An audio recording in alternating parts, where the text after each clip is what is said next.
Selamat sore Ibu, Bapak, dan saudara-saudariku yang terkasih. Bagaimana kabarnya? Saya berharap di tengah pandemi COVID-19, Tuhan senantiasa memberkati Ibu, Bapak, dan saudara-saudari dengan kesehatan, dengan kegembiraan, dengan iman yang kuat, terlebih dijauhkan dari segala mara bahaya dan segala penyakit teristimewa COVID-19.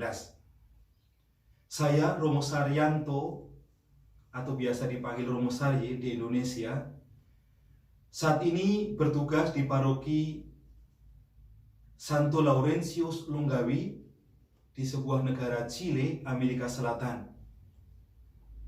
Saya adalah seorang misionaris keluarga kudus dan diminta oleh Romo Edianto untuk berbagi pengalaman tentang bermisi di tengah pandemi. Pada awalnya saya itu telah merekam, tetapi terbanyakan diminta hanya bicara 7 menit, akhirnya kebablasan sampai 20 menit. Maka pada kesempatan ini saya merekam ulang, mencoba untuk merangkum apa yang hendak saya sampaikan. Baik. Pandemi COVID-19 seperti di banyak negara mengakibatkan banyak orang yang kehilangan pekerjaan. Banyak orang yang tidak bisa merayakan pelayanan secara umum atau secara normal. Banyak orang mengalami ketakutan dan kecemasan. Bukan hanya mereka yang terkena COVID-19, tapi juga yang mereka tidak terkena COVID. Ada kecemasan, ada ketakutan di tengah umat. Dalam situasi yang demikian, pertama yang kita lakukan, bagaimana kita bermisi di tengah pandemi tersebut. Pertama, kita memetakan situasi konkret umat kita, mengenal situasi konkret yang terkena COVID, dampak COVID-19, baik dampak secara ekonomi, mereka yang kehilangan pekerjaan, baik mereka yang selama ini kita layani secara normal, juga mereka yang terkena positif COVID-19. Perhatian yang pertama adalah tentunya mereka yang lemah, mereka yang miskin, mereka yang tersingkir. Maka kita membentuk yang dinamakan Oya Komun. Oya itu adalah panci besar, panci untuk umum. Artinya Oya Komun artinya kita memasak untuk banyak orang yang karena situasi atau akibat terdampak COVID-19 tidak bisa makan dan sebagainya.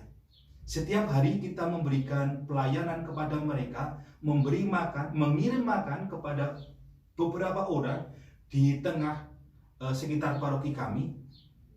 Kurang lebih 30 orang kita memberikan makan siang kepada mereka. Dengan mobil kita bawa ke rumah-rumah mereka.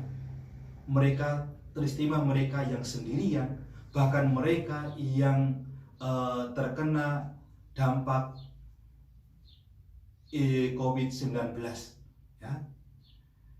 Kemudian kita juga melakukan namanya pastoral de escucha, pastoral mendengarkan.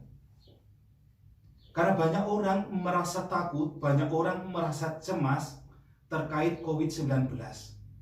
Maka yang kita lakukan adalah mendengarkan mereka, menelpon mereka. Apalagi malam hari ketika mereka harus tidur, sebelum tidur kita mencoba memanggil mereka, menelpon mereka, memberikan peneguhan kepada mereka, menguatkan mereka bahwa agar mereka tidak merasa sendiri dalam situasi yang mencekam ini. Karena dengan menelpon mereka, mereka merasa diteguhkan pula. Yang ketiga yang ingin saya bagikan pengalaman adalah terkait bagaimana merayakan Ekaristi di tengah pandemi. Seperti pada umumnya, kita merayakan Ekaristi secara terbatas.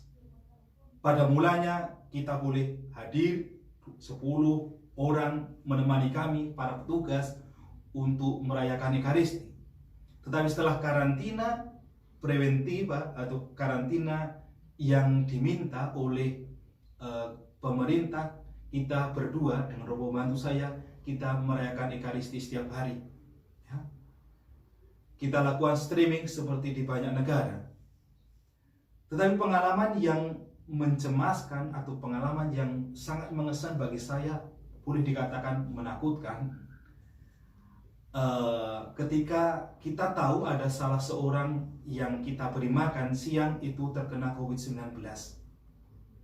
Kita harus menghentikan kegiatan memberi makan kepada mereka, dan kita harus melakukan karantina pencegahan selama 14 hari. Dan syukur kepada Allah, kita tidak terkena COVID-19.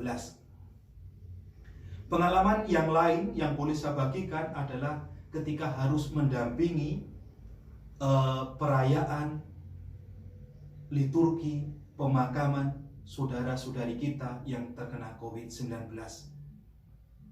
Pengalaman pertama, waktu itu kita tidak bisa hadir.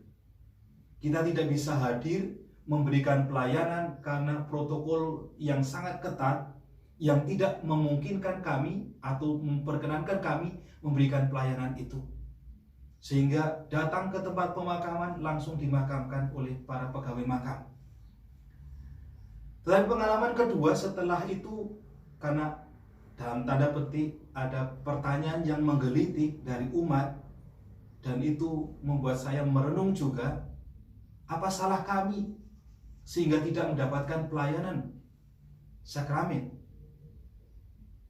Mereka juga membutuhkan pelayanan itu.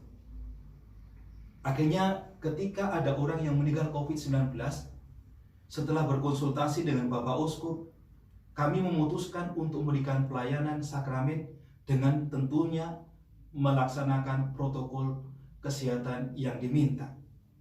Dan saat itu sungguh pengalaman yang sangat berharga bagi saya, paling tidak.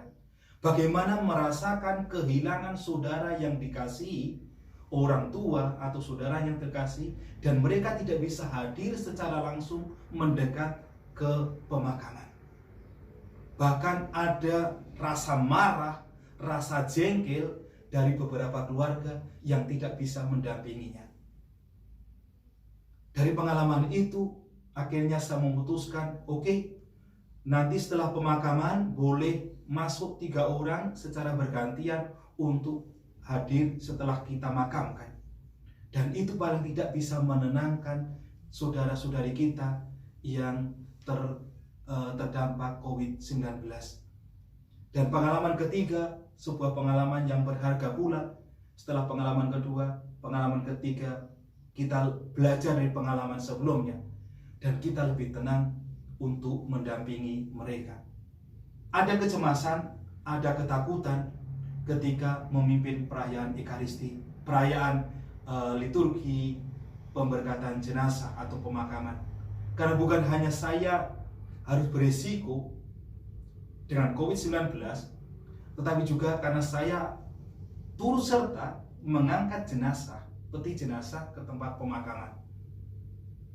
Dan betapa itu menjadi pengalaman berharga bagi saya. Tetapi Tuhan memberkati, syukur pada Allah tidak terkena COVID-19. Ibu, bapak, dan saudara-saudariku, mungkin itu sedikit pengalaman yang saya boleh bagikan. Satu yang ingin saya simpulkan, bahwa gereja mesti hadir dalam situasi kecemasan dan ketakutan, kegelisahan umat terkait pandemi COVID-19. Bukan hanya mereka yang terkena positif, tetapi bagaimana mereka yang terdampak akibat COVID-19.